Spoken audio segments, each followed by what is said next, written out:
Welcome to Finding Holiness, where we delve into timeless Torah wisdom, revealing the sacred in everyday moments. Join us on a journey to elevate your spirituality and discover holiness in every aspect of life. I'm your host, Rabbi David Kadosh, and together, let's embark on a path of spiritual exploration. I hope you enjoy this next episode.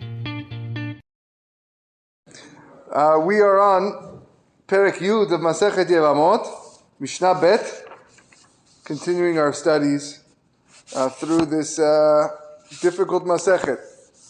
Niset al pi bedin. If a woman got married based on the testimony of a bedin, so basically there was one witness that testified that her husband died, and the court gave her permission to remarry. Tetzeh, then she must leave both men if the husband was to come back. Right? So that's the theme that we've been speaking about. If the husband comes back after a false testimony or a wrong testimony, she has to leave both men. Uftura mina korban, but she's exempt from a korban hatat, even though she committed adultery unintentionally. She doesn't have to bring a hatat because the court gave her permission to go and get married.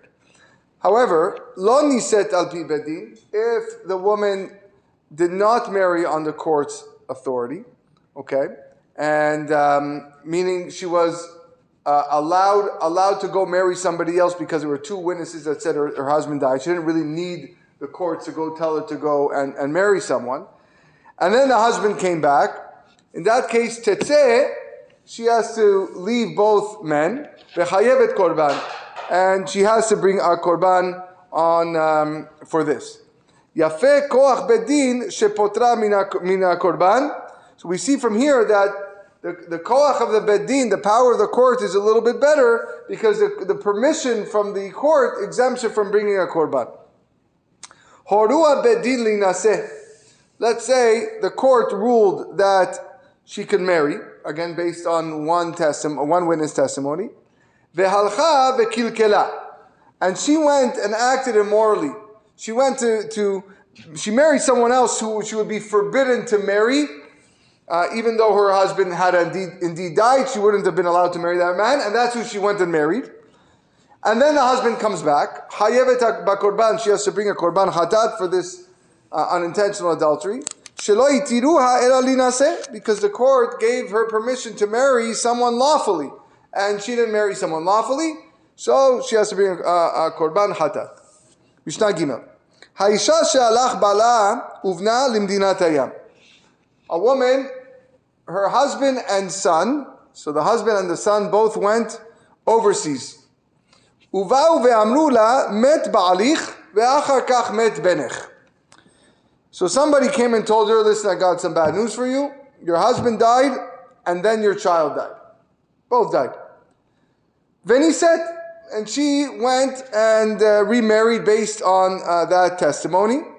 She's exempt from Yibum because he did not die childless. When he died, there was still a son alive. He died first.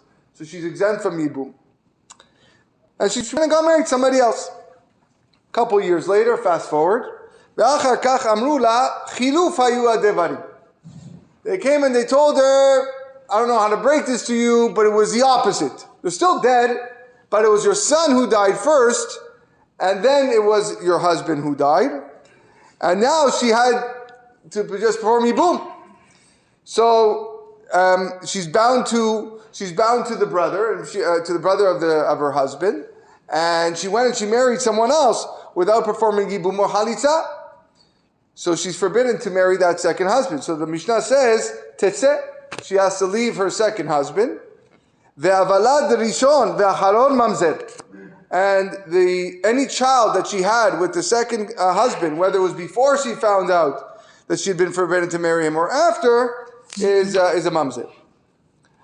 Amru la met benech ve'achar kach met ba'alich.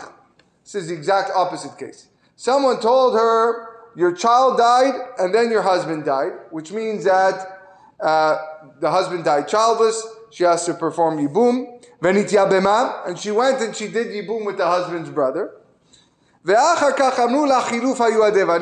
then they told her, no, it was the opposite.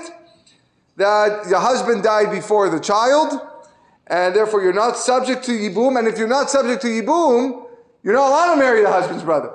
And she's married to the husband's brother. So the Mishnah says, Tetzeh, she has to leave the husband's brother, Ve'avalad rishon ve'acharon mamzer. And any child that she had with him, whether before she found out or after she found out, is a mamzer. Amru la met balich. If someone told her your husband died, veniset, and she went and remarried, ve'achar kach amru la kayam hayav amet. Then they went and they told her, listen, when you got remarried, he was alive, but now he's dead. Tetzeh, she has to leave her new husband because when she got remarried, her husband was alive. And therefore she committed adultery and she is asur to the Baal and the Boel. She cannot remain with the adulterer. The husband's dead anyways. Ve'avalad rishon mamzer. Any child that she had with him before the first husband died is a mamzer. Ve'acharon eno mamzer. But any child that she had after the husband died is not a mamzer. Amru la met ba'alich. If they told her your husband died, v'nitkadsha, and she went and got engaged to another man, or she got engaged by another man, ve'achar kach ba bala, then her husband came back.